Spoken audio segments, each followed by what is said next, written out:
আমার মাধ্যমে লক্ষ লক্ষ মানুষ চাকরি করতেছে। পথের ব্যবসায়ী কিভাবে 11টি প্রতিষ্ঠানের মালিক হলেন? একটা সময় হাতে নিয়ে প্রোডাক্ট নিয়ে ঘুরতাম মিরপুর 10, এই যে 2 নাম্বার 10 নাম্বার, এই যে রাস্তার পাশে, এইখানে কিন্তু এক সময় প্রোডাক্ট দিতাম আমি। কিন্তু তার এই জার্নি কি এতটা সহজ ছিল? পেছনে কি কাজ করেছে? তিনি বলেছেন পজিটিভ মানসিকতা আর শ্রম এই দুটোই তাকে এখানে এনেছে।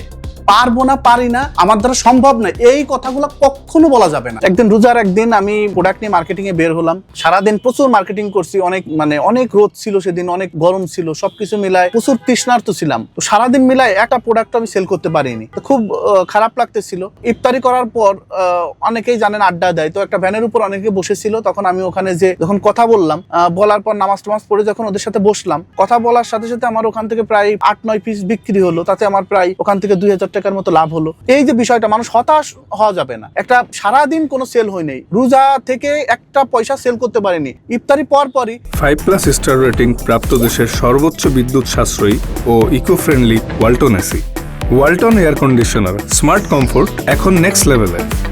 2000 টাকা আমার লাভ হয়েছে। এই যে বিষয়টা, মানে হতাশ না হয়, আল্লাহর উপর বিশ্বাস রাখলে, নিজের উপর কনফিডেন্স রাখলে, ধৈর্য ধরলে অবশ্যই একটা সময় আসবে। কিন্তু সেই পর্যন্ত আপনার টিকে থাকতে হবে। ওই স্টুডেন্ট লাইফ থেকে আমি ইনকাম শুরু করি, যে কারণে আমি কিন্তু এখন আমি চাকরি করার কথা, সেখানে আমি কিন্তু একটা গ্রুপ কোম্পানির এমডি, এখন শুধুমাত্র ওই সময় শুরু করার জন্য। অন্যথায় কিন্তু আমি এখন শুরু করলে খুব বেশি আগাইতে পারতাম না। আসলে আমি একটা সময় এই যে মিরপুর 10, এই যে 2 নাম্বার 10 নাম্বার, এই যে রাস্তার পাশে, এইখানে কিন্তু এক সময় প্রোডাক্ট দিতাম আমি। এইখানে প্রোডাক্টগুলা এরাই সেল করতো।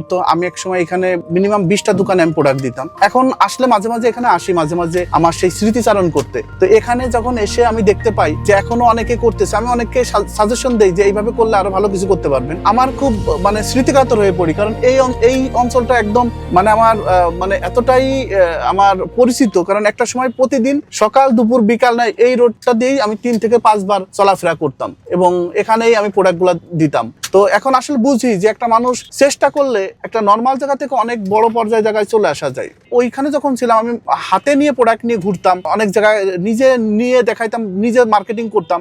আমার থেকে যদি ওই লেভেলের মানুষ হইতো তখন কিন্তু আমার কাছ থেকে দেখতে চাইতো না। তো এই লেভেলের সাথে যেহেতু আমার একটা সম্পৃক্ততা ছিল, আমি এদের সাথে আমার কিন্তু সহজে মিশতে পারতাম, মানে মার্কেটিং শুরু করতে পারতাম। তো আমি কিন্তু এখানে মার্কেটিং করে আমি খুব সহজেই এদের মন জয় করতে পারছি। কারণ আমি যদি গুলশান বনানী এরিয়ায় যাইতাম, আমি ওইসব শোরুমে ওই সময়ের অবস্থায় আমি ওদেরকে প্রোডাক্ট মার্কেটিং দেখাইতেই পারতাম না। তো মিরপুর এরিয়া আমার আসলে, আমি যেহেতু এখানেই বড় হয়েছি, বড় বলতে এখান থেকে আমার বিজনেসের উত্থান এবং এখানেই এখন পর্যন্ত আছি। এইখানে আমার বাড়ি করছি, এখানে আমার অফিস, এখানে সবকিছু, সেহেতু এটার প্রতি একটা টানই আলাদা। জীবন উন্নতি করতে হলে তার ডিকশনারি থেকে একটা জিনিস বাদ দিতে হবে। দড়ি বুঝি নাই, জানি না, বুঝতে পারিনি, আর হবে না, সরি, এবার মতো ক্ষমা করে দেন, এই শব্দগুলো বাদ দিতে হবে। আর একটা জিনিস ইন করতে হবে, সেটা হচ্ছে পারবো না, পারি না, আমার দ্বারা সম্ভব না, এই কথাগুলো কখনো বলা যাবে না। পারবো, পারি এবং 100% পারবো, এই জিদগুলা নিয়ে কাজ করেন।